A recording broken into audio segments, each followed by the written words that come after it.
بسم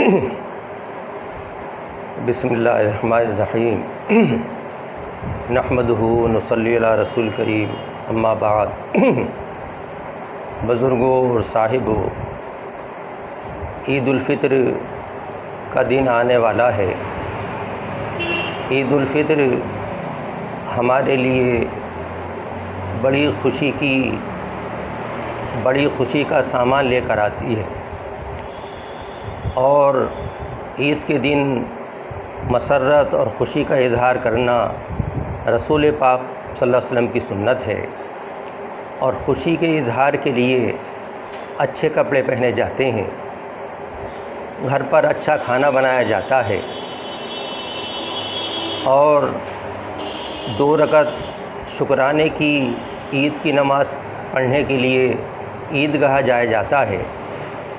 عید کی نماز اپنے مقام پر بھی ہو سکتی ہے، مسجدوں میں بھی ہو سکتی ہے، لیکن خوشی کے اظہار کے لیے عیدگاہ جایا جاتا ہے۔ لیکن اس وقت صورتحال دوسری طرح کی ہے۔ اس کرونا بیماری کی وجہ سے بھیڑ بھاڑ سے بچنا ضروری ہے۔ اسی وجہ سے مسجدوں میں بھی 3، 4، 5 حضرات ہی نماز پڑھ رہے ہیں، اور اسی مصلحت کے پیش نظر کہ بھیڑ سے بچا جائے، عیدگاہ میں بھی نمازیں نہیں ہوں گی۔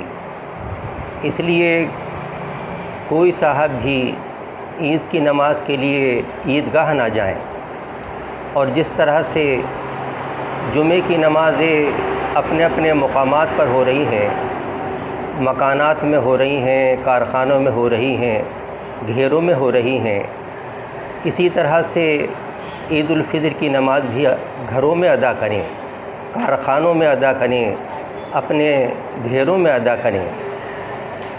جمعے کی نماز فرض ہے، 5 وقت کی نماز فرض ہے، فرائض کو اپنے گھروں میں ادا کیا جا رہا ہے۔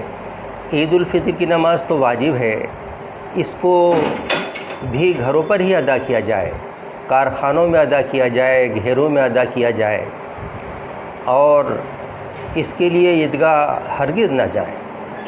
اور ہمیں حکومت کے قانون اور آئین کا ہر حال میں خیال رکھنا ہے۔ حکومت نے اس بات کی ہدایت دی ہے، ڈاکٹروں نے اس بات کی ہدایت دی ہے کہ گھروں سے باہر نہ نکلیں، بھیڑ نہ کریں۔ اس لیے ہمیں نمازیں بھی گھروں میں پڑھنی ہیں، عید کی نماز بھی ہمیں گھروں پر ہی ادا کرنی ہے، گھیروں میں، کارخانوں میں اس طرح سے ادا کرنی ہے۔ عید الفطر کی نماز 2 رکعت ہے، 2 رکعت واجب ہے، 6 زائد تکبیروں کے ساتھ میں۔ اس کا مختصر طریقہ یہ ہے کہ عید کی نیت اس طرح مختصر کر لیں کہ میں عید الفطر کی 2 رکعت نماز واجب 6 زائد تکبیروں کے ساتھ اس امام کے پیچھے پڑھ رہا ہوں۔ یہ نیت کر کے اللہ اکبر کہہ کے نیت باندھ لیں، اور سبحانک اللہم پڑھیں۔ اس کے بعد پھر 3 تکبیریں کہی جائیں گی، ہر مرتبہ کانوں تک ہاتھ اٹھائیں گے، چھوڑ دیں گے، دوبارہ بھی کانوں تک ہاتھ اٹھائیں گے، چھوڑ دیں گے، تیسری مرتبہ کانوں تک ہاتھ اٹھاتے ہوئے اللہ اکبر کہیں گے اور نیت باندھ لیں گے۔ امام جو ہے وہ الحمد اور سورت پڑھے گا، رکعت پوری کرے گا، دوسری رکعت کے لیے کھڑا ہوگا۔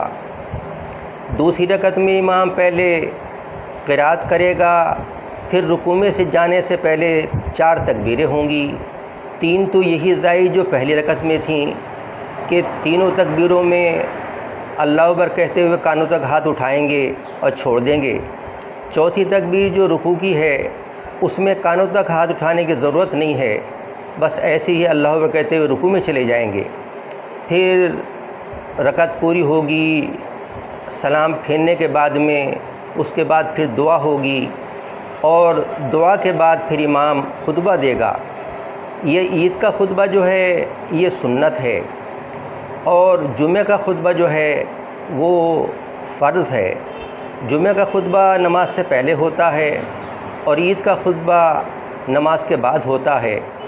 عید کا خطبہ سنت ہے لیکن اس کا سننا واجب ہے، اس لیے خطبے کو بھی سننا چاہیے، اور اس بات کا ہمیں ہر حال میں خیال رکھنا چاہیے کہ حکومت کے آئین اور قانون کا ہر حال میں لحاظ رکھیں، اور عید کے دن اچھے کپڑے پہننا مستحب ہے، لیکن اچھے کپڑے کے لیے یہ ضروری نہیں ہے کہ ہم نیا کپڑا ہی خریدیں۔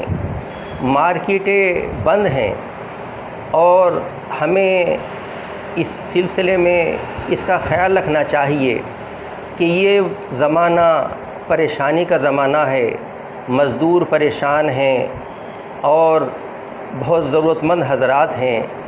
ہم عید کے خرچوں کو ذرا کم کر کے ان غریبوں کا خیال رکھیں، ان مزدوروں کا خیال رکھیں، اور یہ کوشش کریں کہ ان کا تعاون ہو تاکہ وہ بھی اپنی عید گھر میں خوشی سے ادا کر سکیں۔ اور ہمیں اس موقع پر اپنی عورتوں کو مارکیٹوں میں ہرگز نہ بھیجنا چاہیے۔ ہمارے گھروں میں جو پہلے کپڑے ہیں ان میں سے جو اچھا جوڑا ہو اسے بھی ہم پہن سکتے ہیں، خوشی کا اظہار بھی ہو جائے گا اور بڑے خرچے سے ہم بچ بھی جائیں گے، مارکیٹوں کے چکر لگانے سے بھی ہم بچ جائیں گے۔ بعض جگہوں پر مارکیٹوں کے کھولنے کی اجازت دے دی گئی، لیکن ہمارے مسلمان بھائیوں نے رضاکارانہ طور سے انہوں نے خود دکانیں بند کیں کہ دکان ہم کھولیں گے بھیڑ لگے گی اور حکومت کے آئین کے خلاف ہو جائے گا۔ تو ہمیں بھی ان حضرات کے نقش قدم پہ چلتے ہوئے اگر کہیں مارکیٹ کھل بھی رہی ہے تو کوشش یہ کریں کہ نہ کھلے، اور اگر کھل رہی ہے تو ہم یہ کوشش کریں کہ وہاں ہرگز ہم بھیڑ نہ لگائیں، اور اس بات کا خیال رکھیں کہ بھیڑ کسی جگہ ہرگز نہ ہو، اور ہم اس بات کی دعا کریں کہ اللہ تعالیٰ اپنے فضل سے، اپنے کرم سے ہمارے ملک کو خصوصاً اور پورے عالم کو عموماً اس خطرناک مرض کرونا وائرس سے اللہ محفوظ فرمائے، اور اللہ تعالیٰ تمام خطرناک بیماریوں سے، مصیبتوں سے، حوادثات سے اللہ ہمارے ملک کو، ملک کے رہنے والوں کو اپنے فضل و کرم سے محفوظ فرمائے۔ وآخر دعوانا ان الحمدللہ رب العالمین۔